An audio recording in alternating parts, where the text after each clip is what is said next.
Today we're making a riff on the Queen's Park Swizzle, the Samson Swizzle. And this drink was created by Sam Miller while he was at Zombie Village in San Francisco. And the big interesting thing that jumped out to me was the use of passion fruit and cinnamon, which together make the most underrated combination in a tropical drink, to me at least. They're also two of the most popular syrups that are called for in tropical and tiki cocktails, at least in most of the books that you're going to find out there. There are two that you don't usually see used together that often.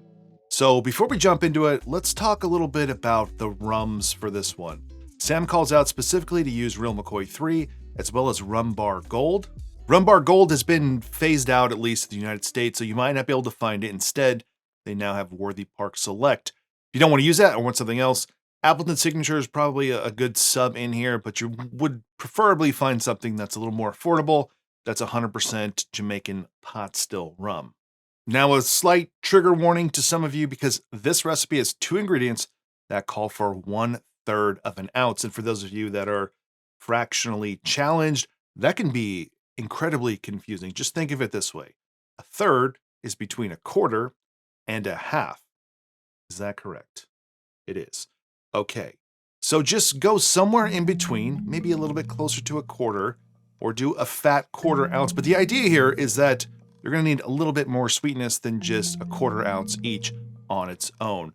So let's get into this, and we're going to build this in a glass and swizzle it. I'm going to start with a handful of mint leaves and put them in the bottom of the glass.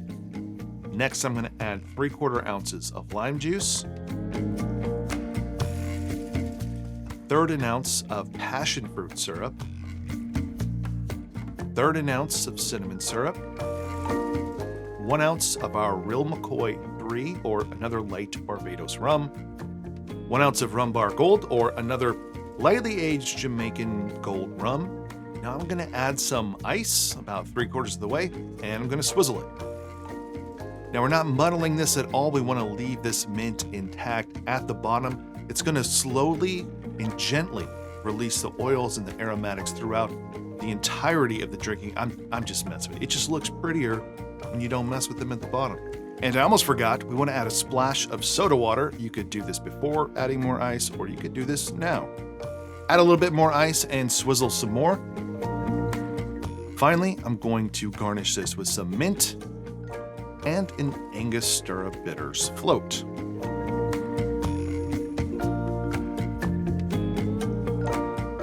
So there you go, the Samson Swizzle by Sam Miller.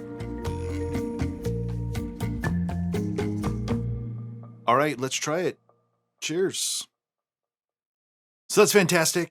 It does take on something different than your traditional Queen's Park Swizzle, which would have a Demerara rum. Obviously, no cinnamon, no passion fruit. The passion fruit brings that like punch of like a sharp acidity and the passion fruit flavor. So that's why, using a little bit less lime juice here. I think this is great. It's easy to make, and I mean.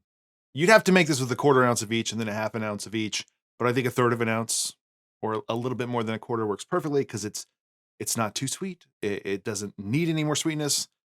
It's as if someone actually tested this recipe, and that's why they landed on those numbers, not just because they made it up. And you could let the Angostura sort of naturally work its way down, or you could stir it in. Now you got a totally different cocktail with a real nice bitter finish on it. Use as much Ango as you want, as little as you want. I like to use a lot because it looks pretty on camera, but the more you use, the more it's going to influence a drink. I hate to do this to you all now because it was just like in one of my last couple of videos where I showed the mint saver that I use. I've had that for I think like 3 years or so, and when it's not springtime and I can't really grow mint that well, I like storing mint in that. But then on the MakeAndDrink Patreon and the Discord channel, Nathan shared with me this guy. It's called the Colin Mason Mint Herb Saver. And what I liked about it is it's a little smaller footprint. And this fits in my refrigerator in between the shelves. So it doesn't take up needed real estate. And I've had the mint that I use in this video, which is like, it's some crispy mint. It is I think 10 days old now. I've changed the water out 3 or 4 times. but that's it. And it's done a great job, and it's a little bit more compact. So if you're looking for a mint saver, I'll leave links to this one, and then the other one that I'll still use that one in the future. I'll leave that in the episode description. All right, that's it for this one. Subscribe if you want to. Give this video a like below if you want to support this channel more and you want to be the first to know about cool and interesting, exciting things like the best mint saver on the market. Then join the Make and Drink Patreon. You get access to the Make and Drink Discord server. Otherwise, I'll see you on the next one.